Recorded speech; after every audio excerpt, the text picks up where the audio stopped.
আসসালামু আলাইকুম। সবাইকে স্বাগত জানাচ্ছি আমার দেশ আজকের বিশ্বে। সঙ্গে আছি তামান্না মিনহাজ। শুরুতেই জানিয়ে দিচ্ছি সংবাদগুলোর শিরোনাম। ভারত থেকে নিয়োগ নয়, গুগল মাইক্রোসফটকে কড়া নির্দেশ ট্রাম্পের।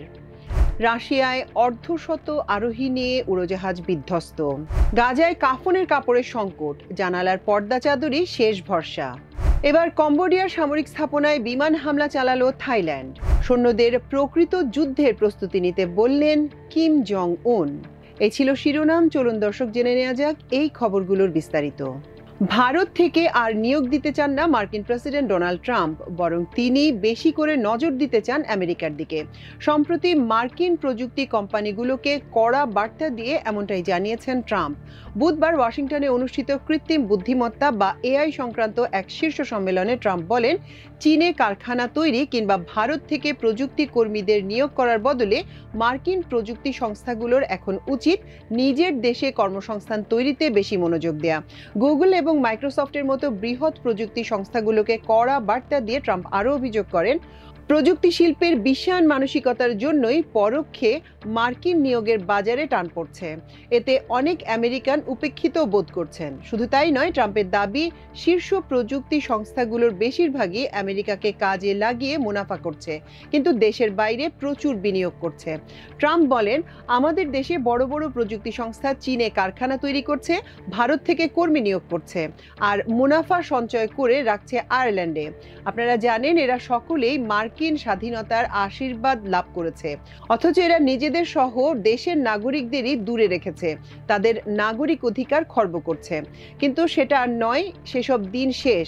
প্রেসিডেন্ট ট্রাম্পের অধীনে এমনটা আর চলবে না। রাশিয়ার একটি যাত্রীবাহী বিমান বিধ্বস্ত হয়েছে। এতে 50 জন আরোহী ছিলেন। চীনা সীমান্তবর্তী রাশিয়ার আমুর অঞ্চলে বিমানটির ধ্বংসাবশেষ পাওয়া গেছে।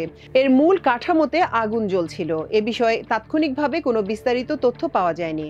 বৃহস্পতিবার ওই অঞ্চলের গভর্নর প্রাথমিকভাবে জানিয়েছিলেন, রাশিয়ার পূর্বাঞ্চলের প্রত্যন্ত এলাকায় একটি যাত্রীবাহী বিমানের সঙ্গে নিয়ন্ত্রণ কক্ষের যোগাযোগ বিচ্ছিন্ন হয়ে গেছে।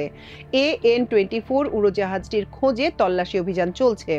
স্থানীয় জরুরি ব্যবস্থাপনা মন্ত্রণালয়ও বলেছিল, সাইবেরিয়া ভিত্তিক এয়ারলাইন্স আনগারার উড়োজাহাজটি চীন সীমান্ত ঘেঁষে আমুর অঞ্চলের তুন্দার শহরের দিকে যাওয়ার পথে রাডারের স্ক্রিন থেকে অদৃশ্য হয়ে যায়। আঞ্চলিক গভর্নর ভাসিলি আরলভ প্রাথমিক তথ্যের বরাত দিয়ে বলেন, বিমানটিতে 43 জন যাত্রী ছিলেন, যাদের মধ্যে 5টি শিশু। এছাড়া বিমানের ক্রু ছিলেন 6 জন।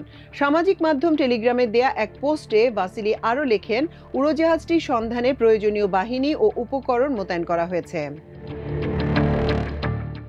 গাজা উপত্যকায় ইসরায়েলি হামলায় প্রতিদিন শত শত ফিলিস্তিনি নিহত হচ্ছেন। নিহতদের দাফনের জন্য কাফনের কাপড় পর্যন্ত মিলছে না। হাসপাতালের বিছানার চাদর, জানালার পর্দা, এমনকি পুরনো কম্বল দিয়েই দাফন সম্পন্ন করতে হচ্ছে স্বজনদের। স্বেচ্ছাসেবকরা জানাচ্ছেন, খাদ্য ও ওষুধের মতো কাফনের কাপড়েরও তীব্র সংকট দেখা দিয়েছে। ইসরায়েলি বাহিনী কাফন তৈরির কারখানাগুলো ধ্বংস করে দিয়েছে।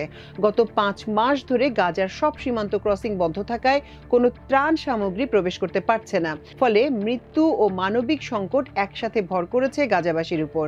সংস্থার স্বেচ্ছাসেবক আবুল করিম আবু জাসের বলেন, অনেক আগেই কাফনের কাপড় ফুরিয়ে গেছে। আমাদেরকে এখন বিছানার চাদর, জানালার পর্দা দিয়ে শহীদদের মুড়িয়ে দাফন করতে হচ্ছে। জাতিসংঘের তথ্য অনুযায়ী 2023 সালের অক্টোবরে যুদ্ধ শুরুর পর থেকে এখন পর্যন্ত 59,000-এর বেশি ফিলিস্তিনি নিহত হয়েছেন, যাদের বেশিরভাগই নারী ও শিশু। ইসরায়েলি অভিযানে গাজার অবকাঠামো ধ্বংসস্তূপে পরিণত হয়েছে, ভেঙে পড়েছে স্বাস্থ্যসেবা, দেখা দিয়েছে তীব্র খাদ্য ও মানবিক সংকট। সীমান্ত নিয়ে দীর্ঘদিনের বিরোধে নতুন করে উত্তেজনা ছড়িয়ে পড়েছে থাইল্যান্ড ও কম্বোডিয়ার মধ্যে। বৃহস্পতিবার কম্বোডিয়ার একটি সামরিক লক্ষ্যবস্তুতে F-16 যুদ্ধবিমান দিয়ে হামলা চালিয়েছে থাইল্যান্ড। দুদেশই এ হামলার বিষয়টি নিশ্চিত করেছে। আল জাজিরা জানায়, কম্বোডিয়ার সামরিক বাহিনীর ছোড়া রকেটের আঘাতে 2 থাই বেসামরিক নিহত হয়েছে। এরপরেই ওই অঞ্চলে ফাইটার জেট মোতায়েন করে থাই বাহিনী। থাই সেনাবাহিনী জানিয়েছে, F-16 বিমান দিয়ে কম্বোডিয়ার একটি সামরিক লক্ষ্যবস্তুতে গুলি গুলি ছোড়া হয়েছে এবং তা ধ্বংস করা হয়েছে। এদিকে কম্বোডিয়ার জাতীয় নিরাপত্তা মন্ত্রণালয় এক বিবৃতিতে অভিযোগ করেছে যে থাইল্যান্ড কম্বোডিয়ার ভূখণ্ড জোর করে দখলের চেষ্টায় অতিরিক্ত সেনা মোতায়েন করেছে, সেই সঙ্গে ভারী অস্ত্র ব্যবহার করছে এবং বিমান হামলা চালাচ্ছে। কম্বোডিয়ার প্রধানমন্ত্রী হুন মানেত এই হামলাকে সশস্ত্র আক্রমণ হিসেবে উল্লেখ করেছেন। সামাজিক মাধ্যমে তিনি বলেন, কম্বোডিয়া শান্তিপূর্ণভাবে সমস্যা সমাধানের পক্ষে, কিন্তু এই সশস্ত্র আক্রমণের বিরুদ্ধে বল প্রয়োগের মাধ্যমে প্রতিক্রিয়া জানানো ছাড়া আমাদের আর কোনো বিকল্প নেই। এক বিবৃতিতে থাই সরকার জানায়, যদি কম্বোডিয়া আমাদের সার্বভৌমত্ব লঙ্ঘন করে সশস্ত্র আক্রমণ চালাতে থাকে তাহলে থাইল্যান্ড আত্মরক্ষামূলক ব্যবস্থা জোরদার করতে প্রস্তুত রয়েছে। থাই পররাষ্ট্র মন্ত্রণালয় জানিয়েছে, কম্বোডিয়ান সেনারা বৃহস্পতিবার সকালে থাই সামরিক ঘাঁটির উপর ভারী কামান হামলা চালিয়েছে এবং একটি হাসপাতাল সহ বেসামরিক এলাকাও টার্গেট করেছে, যাতে বেসামরিক হতাহতের ঘটনা ঘটেছে। উত্তর কোরিয়ার সেনাবাহিনীকে প্রকৃত যুদ্ধের জন্য প্রস্তুত থাকার নির্দেশ দিয়েছেন দেশটির নেতা কিম জং উন। দেশটির সামরিক বাহিনীর আর্টিলারি ইউনিটের গোলাবর্ষণ প্রতিযোগিতা পর্যবেক্ষণের সময় এই নির্দেশ দেন তিনি। বৃহস্পতিবার উত্তর কোরিয়ার রাষ্ট্রীয় সংবাদ মাধ্যমের তথ্যে এ খবর জানানো হয়েছে। দেশটির রাষ্ট্রায়ত্ত কোরিয়া সেন্ট্রাল টেলিভিশন প্রচারিত ভিডিওতে দেখা যায়, আর্টিলারি ইউনিটের সেনারা সাগরের দিকে গোলাবর্ষণ করছেন। এ সময় কিম জং উনকে পর্যবেক্ষণ চৌকি থেকে দূরবীন দিয়ে সেনাদের এই প্রতিযোগিতা পর্যবেক্ষণ করতে দেখা যায়। সে সময় তার পাশে সামরিক বাহিনীর 2 কর্মকর্তা উপস্থিত ছিলেন। তবে বুধবারের এই মহড়ার সুনির্দিষ্ট স্থান জানানো হয়নি। দেশটির রাষ্ট্রীয় বার্তা সংস্থা KCNA বলেছে, কিম সেনাদের সবসময় প্রকৃত যুদ্ধের জন্য প্রস্তুত থাকার নির্দেশ দিয়েছেন। কিমের এই বক্তব্য এমন সময় এলো যখন পিয়ংইয়ং ইউক্রেন যুদ্ধে রাশিয়াকে সরাসরি সামরিক সহায়তা দিচ্ছে। দক্ষিণ কোরিয়া ও পশ্চিমা গোয়েন্দা সংস্থাগুলো বলছে, গত বছর রাশিয়ার কুরস্ক অঞ্চলে 10,000-এর বেশি সেরা গোলাবারুদ, ক্ষেপণাস্ত্র ও দূরপাল্লার রকেট পাঠিয়েছে উত্তর কোরিয়া। দর্শক, আমাদের আজকের বিশ্বের আয়োজন ছিল এই পর্যন্তই। আগামীকাল ইনশাল্লাহ আরেকটি আয়োজন নিয়ে আপনাদের সামনে হাজির হব। এতক্ষণ সঙ্গে থাকার জন্য অশেষ কৃতজ্ঞতা। আল্লাহ হাফেজ।